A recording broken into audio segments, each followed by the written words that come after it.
guys, Dr. Stoker here in Los Angeles with a really great looking result on one of my patients. I've operated on her several times.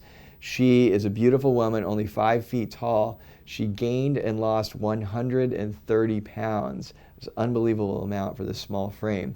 And of course, there was a ton of cascading skin afterwards. So stage 1 was a circumferential body lift where we did a lower abdominoplasty, pubic lift, and a buttocks lift all the way around. It healed super well with this tattoo that she concealing it, but even if you look where the tattoo isn't really covering it, you can see it's super discreet. So she came back 12 days ago and we did an inner thigh lift, and you can see this early healing wound here that's just 12 days out, so it's not even a scar yet.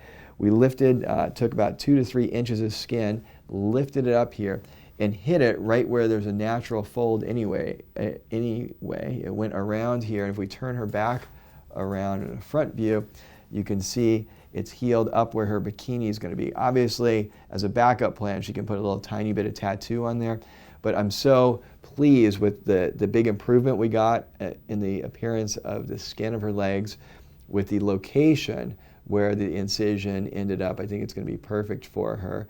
And the way that her scars have healed previously have been really positive also. I just add as a separate note, this is very tricky surgery because every case is different. There are different skeletal frameworks, different amounts of fat and muscle, and different curves to work with. The skin elasticity varies a lot between the person, not to mention there's tons of lymphatics and other functioning things. When we do markings like this, it's very three-dimensional, where you start in the front, we work in the middle, flip over, work on the back to do this side.